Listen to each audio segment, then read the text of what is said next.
Yo, what is up, YouTube? Welcome back to another PlayStation 5 update information video here on the channel. If you guys are new, make sure you hit that subscribe button, click on that bell to all so you don't miss out on my next video. Now, this beta did come out yesterday for all of my beta testers out there. So if you have entered the program, if you don't know how to do it, you guys can click the link in the description box down below and actually go sign up for the software beta program sign up. So if you haven't done that already, go ahead and do that right now. There's a ton of features in this update, but once you get your code, you should get an email from Sony themselves basically giving you a code, and you guys have to redeem it in the PlayStation store, so make sure you do that. But once you have downloaded the whole entire 8.0 beta, you guys can see what's included. We got the M.2 SSD support up to 8 gigabytes instead of 4, which is pretty good. We got new accessibility options. We got improvements in social functions. We have compatibility with Dolby Atmos, and we also have mute PS5 beep and more.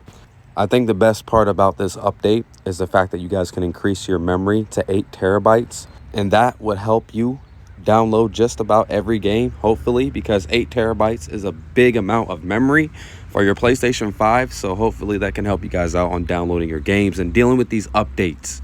Okay, for the second feature that we have the use second controller for assistance. If you guys don't know what this does, it basically says right here, lets you and another person use 2 controllers as if they were a single controller. That is crazy.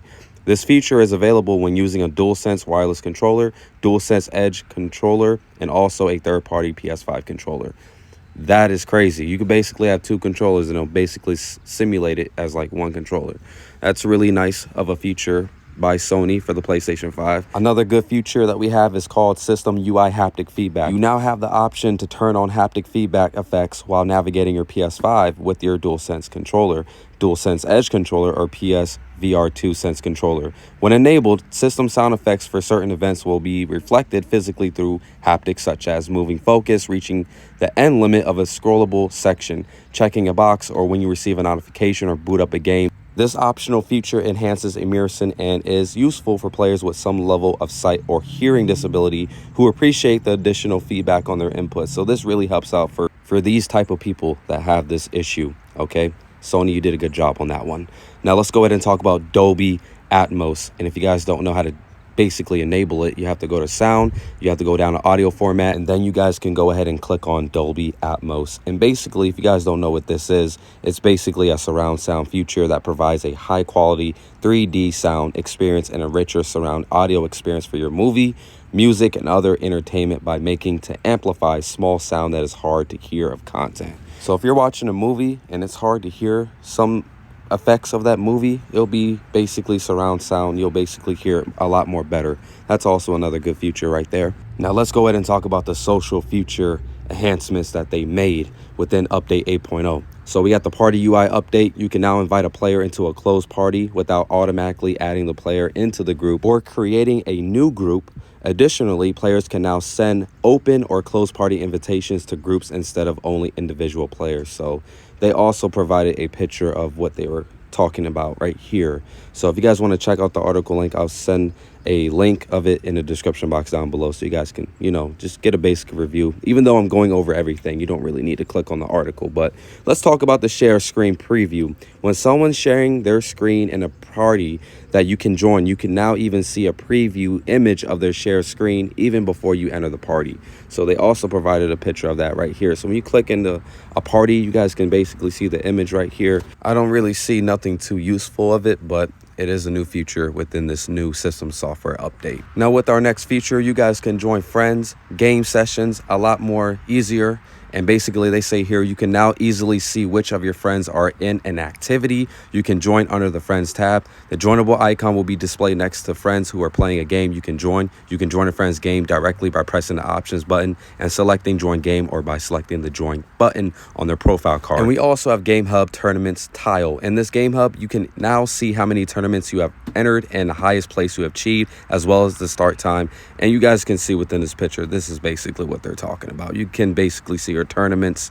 You guys can see friends you can play with. You have trophies, all this good stuff. So just minor features, and you guys can also add emojis or reactions in your messages when you're talking to people on PlayStation 5. We have this on PS4 anyway, so it's crazy that it's coming to PS5 within this new update. And also, when you go to Game Library, you guys can search for your games now. Even better. Come on, Sony. I love this update. All right, we have game help improvements. Game help cards have been improved. In addition to in-progress activities, you can now see available, previously available, upcoming, and completed activities. When a card is selected, its details are now displayed on the right side of the card, making it easier to find objectives and their corresponding hints. So they also provided a photo of that as well. Shout out to PlayStation Blog. You guys are the best. Okay, I love PlayStation, I love Sony, I love covering your updates, and you guys can see what they're talking about right here. So now you guys can see that, and it's available on update 8.0. Now let's go ahead and talk about our next feature here in this update. We have discover new features, browse useful tips for getting the most out of your PS5, and learn about new features in the new discovered tips section. You have to go to settings, guide and tips, health and safety and other information, guide and tips, and then select discover tips. And you guys can basically do this on the PlayStation 5 on update 8.0. So that's another great feature that they have implemented within this new update. Now we have the biggest one out of all of these other features: mute the PS5 beep sound. Basically what this does, when you turn on the console or turn it off or put it in rest mode, it won't make no beep sound. You have to go to settings, system, beep sound, and you can adjust the beep sound volume. And basically, let's watch this clip right here.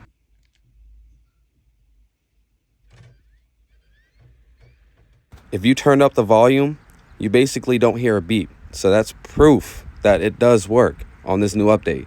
Support for larger capacity M.2 SSDs. You guys can now use a M.2 SSD with a maximum capacity of 8 terabytes, up from the previous 4 terabytes limit, to expand storage space on your PS5 console.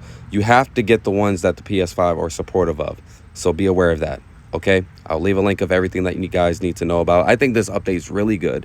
It'll be really good for you guys to download. So make sure you get a beta code and install this update. I think it's about 1 gigabyte total. It's a large update in some type of way, but I think this one right here is one of the best PS5 updates we had in a while. And I can't wait to cover more updates of PlayStation 5 in the near future. So hopefully you guys enjoy this update. Tell me how you guys feel about this one, and let me know any problems that you guys have with update 8.0 firmware for the PlayStation 5. I'm going to catch you on my next video. Thank you for watching, and I'm out. Peace.